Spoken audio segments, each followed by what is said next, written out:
আমি ভোক্তা অধিদপ্তরের অ্যাসিস্ট্যান্ট ডাইরেক্টর আব্দুল জাফর মন্ডল। আমার সাথে অনেক মিডিয়া আছে, আপনি একটু দয়া করে কথা বলেন আমার সাথে। আপনার কথাগুলো একটু লাউড দিলাম, সবাই শুনছেন। আপনি এই যে আখের চিনি, বাংলাদেশ চিনি ও খাদ্য শিল্প কর্পোরেশন এর তৈরি আখের চিনি সাপ্লাই দিয়েছেন শান্তিনগর বাজারে, দিয়েছেন কিনা বলেন?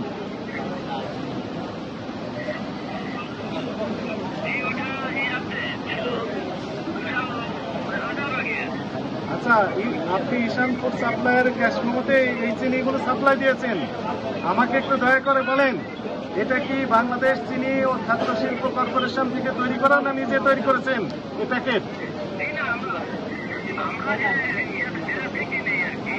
কোথা থেকে নিয়েছেন আপনি? আপনার কাছে কি আপনি ক্রয় করার ক্যাশ মেমো আছে, পাকা ক্যাশ মেমো? আপনি যে আগের মানে কতদিন আগে গ্যাস মেমো আনা হয় না? তার মানে আপনি নিজে দোকানে বসে এই চিনিটা লাল চিনি তৈরি করে, সাদা চিনিতে রং করে লাল চিনি তৈরি করে বাংলাদেশ চিনি শিল্প কর্পোরেশনের যে প্যাকেট সেটি নকল করেছেন। চকবাজার থেকে নিয়ে আসছেন না কোথা থেকে নিয়ে আসছেন এই প্যাকেটগুলো?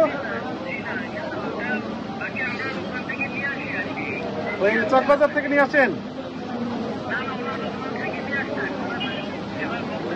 আপনি এখন আছেন কোথায়? আপনি কোথায় আছেন এখন?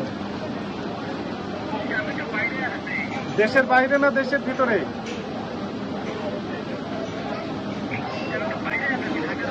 ঢাকার বাইরে কোন জেলায় আছেন? ময়মনসিংহ গিয়েছিলেন, এখন কোথায় আছেন?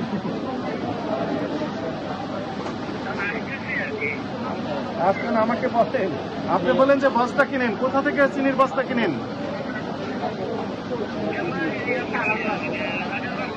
রাজারবাগ থেকে চিনির বস্তা কিনেন। আর চিনির প্যাকেট কিনেন কোথা থেকে? সব গরু দেখি রাজারবাগ।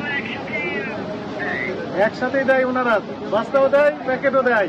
ওনার ঠিকানা একটু আমাকে SMS করে দেন, ওনার ঠিকানা একটু SMS করে দিবেন।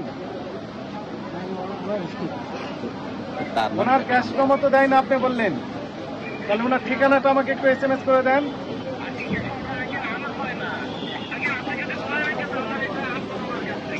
আপনি আপনি শুনেন, আপনার ঠিকানা কোথায়?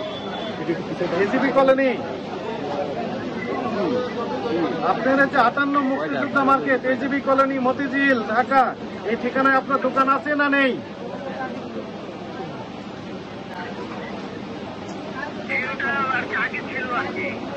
সবই আগে ছিল, এখন কিছুই নেই।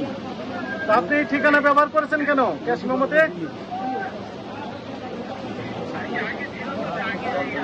আগামী শুনেন, সবকিছু আগে ছিল। আগামীকাল সকাল 9:30টায় 9:30 ভোক্তা অধিদপ্তর, কারওয়ান বাজার, টিসিবি ভবন, ঢাকা।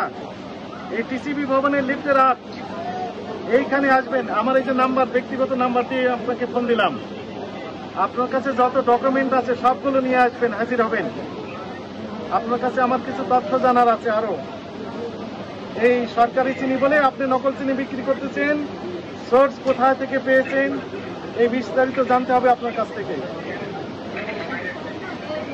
যদি না আসেন তাহলে মোবাইল ফোন ট্র্যাক করে আপনাকে ধরা হবে, এটি পরবর্তী পদক্ষেপ। ঠিক আছে,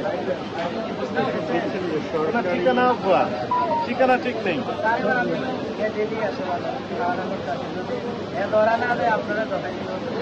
আচ্ছা, আপনি তো সবই জানেন। আমাদেরকে বলছে যে হ্যাঁ 1 নাম্বার অনেক জায়গায় দেখলাম এই জন্যই আমরা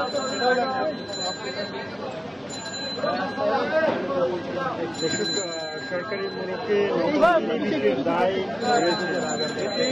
বস্তা চিনি খুলে নকল করতে প্যাকেট। বাংলাদেশ চিনি ও খাদ্য শিল্প কর্পোরেশনের সিল ব্যবহার করে প্যাকেটটা দেখছেন, এটি নকল।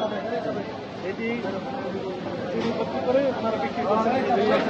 ভেতরের চিনিগুলো কি বাংলাদেশের তৈরি না ইন্ডিয়ান?